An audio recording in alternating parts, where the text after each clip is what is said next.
हैं transgender community की तरफ से नुमाइंदा ट्रांसजेंडर की नादरा खान हॉस्पिटल के इशू पे बात करने के लिए कि हॉस्पिटल का तो ये हाल है कि मैंने पहले भी बताया था कि वहाँ पानी का बिल्कुल फुकदान था। एक बात, दूसरी बात ये कि एमएस से मेरी बात हुई तो उसने कहा सियासी दबाव की वजह से हम लोग एम्बुलेंस से बाहर की प्राइवेट अंदर खड़ी करते हैं। एम्बुलेंस हॉस्पिटल्स में नहीं है। खुदा न खास्ता अगर जैसे 2005 में ज़ल्ज़ला आया था, इस तरह की कोई इमरजेंसी हो जाती है, हमारे पास मुर्दा खाने की हालत ख़राब है, एम्बुलेंसेस नहीं हैं। छोटे से छोटे काम के लिए एक गरीब मरीज़ को एबटाबाद जाना पड़ता है। टेस्ट की सहूलत हॉस्पिटल के अंदर मौजूद नहीं है।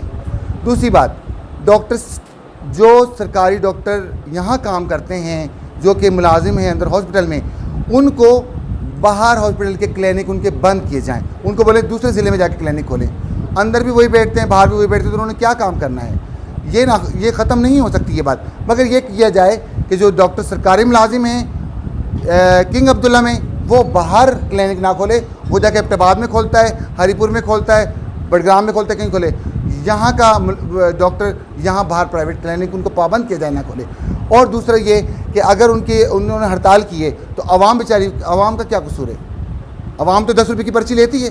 एक बात। दूसरी बात, ये बाहर जो टैक्सेस लेते हैं, ये किसको ठेका दिया गया है?